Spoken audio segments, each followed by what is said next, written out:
Dismantle the two-party system. Abolish the Electoral College. So I recommend you watch the young man's video. I think he did a good job of it, and I believe he's at least being honest, which is more than I can say for a lot of people. A couple of notes, though, on this. This is actually, I think we can learn something from this, and I think it's important to do so. It's not a two-party system to begin with. The two-party system is a function of people repeatedly voting for the two parties. These two parties wouldn't exist if people didn't vote for either one of these two parties. It's sort of like Burger Douche, right? Why do people keep going to Burger Douche when there's probably better burgers out there, but yet they keep patronizing Burger Douche? It's the same thing. Now you could say, well, the two parties control everything. Well, yeah, that's more a function of money than it is anything else. And of course, we'll get to that just shortly. The Electoral College, this is something that young people should be pushing back on pretty forcefully about trying to get rid of the Electoral College. And why is that? Well, because you're already experiencing it, believe it or not, what life is like without an Electoral College. Who's the largest block of voters in the country and has been for 50 years? Boomers, right? You're subject to the whims of whatever the majority want, right? The majority are boomers, and you're subject to whatever they want, whatever kind of crazy shit they keep voting for, and they keep voting for crazy shit. And they keep making sure that the scales are always tilted in their favor. Well, this is no different. This is what the Electoral College seeks to prevent. Otherwise, there'd be like 7 states with densely populated areas that's all a president would ever, that's all he would ever campaign in, would be those 7 states. The other 43 states, he wouldn't give a shit about. Why would he? He would just, ignore those 43 states. Now, you could make the case that, well, but we want the majority to have what they want. The problem is that's called democracy. And if you look in all 50 state constitutions and the Constitution for the United States, the word democracy doesn't appear. And there's for good reason. Democracy just means mob rule. Now, if you want mob rule, that's fine if you're always in the mob. But what if you're in the minority? That's the problem. And so the founders did everything they could to try and keep that from happening. So right now, a lot of you are experiencing what it's like to be subject to mob rule, and you're in the minority. So you probably want to rethink that one. Taxing the rich. No one has ever been able to explain to me what exactly is the tax level, that you should be doing for the ultra rich. Even if you tax them at 100% right now, how long would you keep the government open? A month? 2 months? Let's say you kept it open a whole year, and then what? There's no more money to tax from them, right? I mean, like this is sort of the problem with this idea. I'm all about the idea of trying to have maybe a better monetary system. But if you also want to go ahead and say that you want to try and tax the ultra wealthy, well, first of all, you have to start defining what ultra wealthy is, because that becomes a relative term. Keep in mind that, to the super poor person, I'm considered ultra wealthy. And I got to tell you, as a truck driver, I don't consider myself ultra wealthy.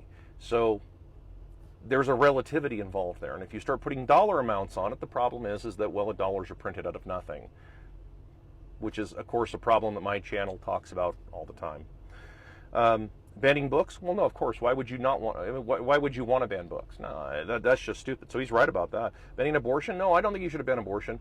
I think women should be able to let whatever scumbag, random scumbag, fuck them, and then they decide, oh, I don't want the little bastard child. I better get rid of it.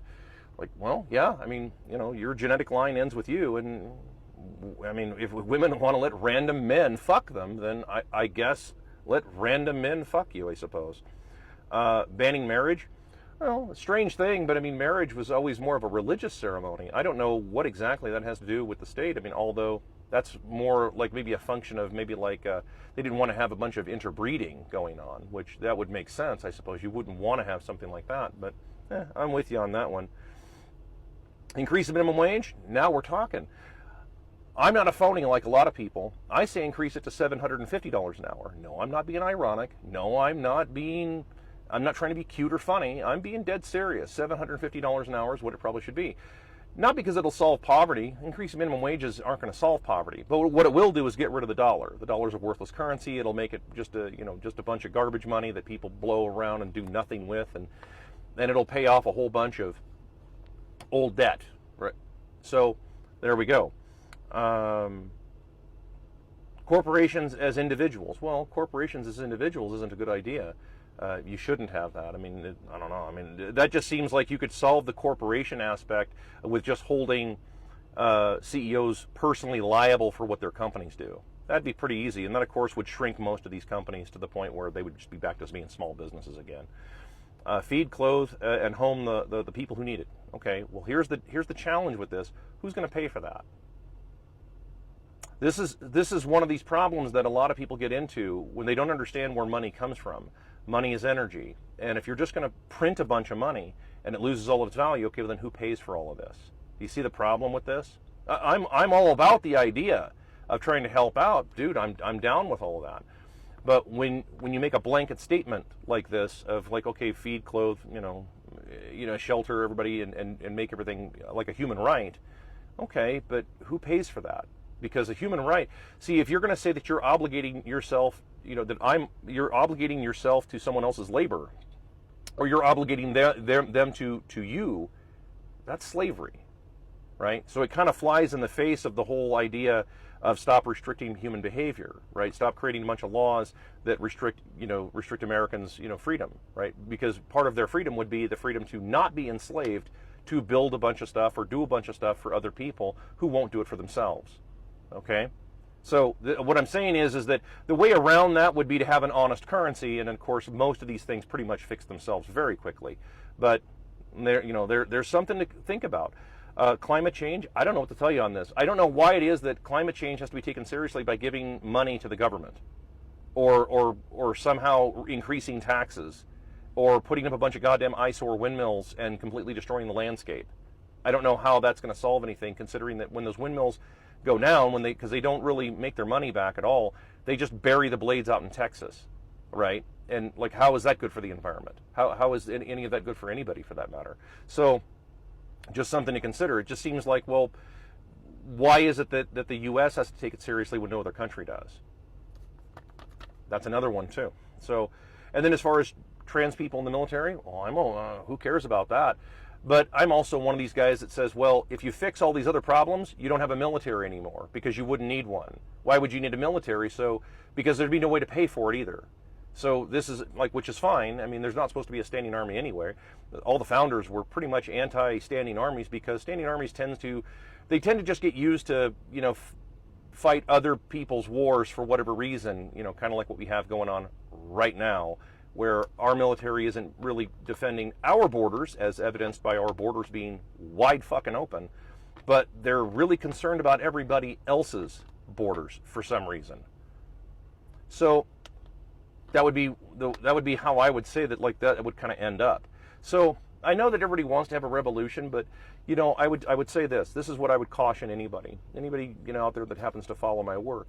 Revolutions start in the mirror. They don't start on TikTok. You start a revolution by really thinking this shit through and taking the time to study a bit of history and understanding where a lot of these things go, because a lot of the systems that people are advocating right now, well, first of all, they're not really good systems, and they will bring you right back to where you are right now every single time, because a system is something where you're trying to set it and forget it, right? That's not how a culture works. This is why you have a culture as opposed to trying to have a system. Right. So, but cultures take work. Cultures take, educating your own children instead of just dumping them off at a school or plopping them down in front of a TV or an iPad and saying, here you go.